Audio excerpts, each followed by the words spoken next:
ہر شب منم فتادہ بغیر کے سرائے تو۔ بابا فرید رحمۃ اللہ تعالی علیہ کی بڑھتی ہوئی مقبولیت اور شہرت کی وجہ سے حاکم وقت آپ سے حسد کرنے لگا تھا، آپ کا مخالف ہو گیا تھا۔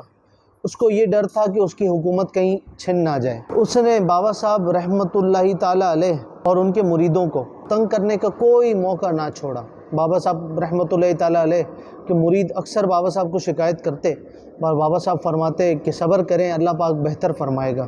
ایک دن اس نے بابا صاحب رحمۃ اللہ تعالی علیہ کے خلاف ملتان کے علماء اکرام سے رابطہ کیا اور کہا کہ یہ شخص جادو کرتا ہے، صحیح نہیں ہے۔ اس نے بابا صاحب رحمۃ اللہ تعالی علیہ کے لیے فتویٰ لینے کی کوشش کی۔ ملتان کے علماء اکرام نے جب نام دریافت کیا کہ کس کے متعلق فتویٰ چاہیے تو اس نے بابا صاحب رحمۃ اللہ تعالی علیہ کا نام دیا۔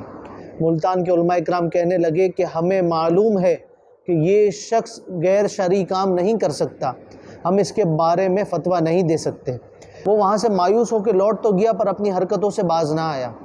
اس نے ایک ترک کو تیار کیا کہ تم بابا صاحب کو معاذ اللہ قتل کر دو۔ اس نے ترک کو کہا کہ میں تمہیں بدلے میں بہت اچھا انعام دوں گا، بھاری رقم ادا کروں گا۔ وہ ترک اس کی باتوں میں آ گیا اور مان گیا۔ بابا صاحب رحمۃ اللہ تعالی علیہ کا معمول تھا کہ وہ بعد نماز سجدے میں ہوتے اور کافی دیر تک یوں ہی سجدے میں رہتے۔ اگر موسم سرد ہوتا تو آپ کے کندھوں پر ایک غلاف ڈال دیا جاتا۔ اس وقت خواجہ نظام الدین اولیاء محبوب الہی رحمۃ اللہ تعالی علیہ بابا صاحب کی خدمت میں موجود تھے۔ بابا صاحب رحمۃ اللہ تعالی علیہ نماز سے فراغت کے بعد سجدے میں تھے اور اپنے رب سے لو لگائے ہوئے تھے اور سردی کا موسم تھا۔ خواجہ نظام الدین اولیاء رحمۃ اللہ تعالی علیہ نے بابا صاحب رحمۃ اللہ تعالی علیہ کے کندھوں پر چادر ڈال دی۔ اتنے میں وہ ترک آیا اور اس نے زور سے سلام کیا۔ خواجہ نظام الدین اولیاء محبوب الہی رحمۃ اللہ تعالی علیہ گھبرا گئے کہ مرشد کی عبادت میں خلل پیدا نہ ہو جائے۔ اتنے میں بابا صاحب رحمۃ اللہ تعالی علیہ نے اپنا سر سجدے سے اٹھایا اور کہا کون ہے؟ خواجہ نظام الدین اولیاء محبوب الہی رحمۃ اللہ تعالی علیہ نے فرمایا حضور میں ہی ہوں۔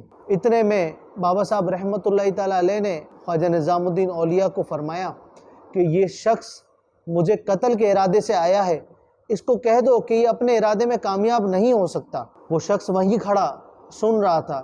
جیسے ہی اس نے سنا اس کے اوسان خطا ہو گئے اور وہ وہاں سے الٹے پاؤں بھاگ اٹھا۔ بابا صاحب رحمۃ اللہ تعالی علیہ کی یہ کرامت ظہور ہوئی۔ وہ جس ارادے سے آیا تھا بابا صاحب رحمۃ اللہ تعالی علیہ نے پہچان لیا۔ یہ سب اللہ کی عطا تھی اور آخر میں یہ قاضی اپنے انجام بد کو پہنچا اور بابا صاحب کا کچھ نہ بگاڑ سکا۔ ہر شب منم فتادہ بغیر کے سرائے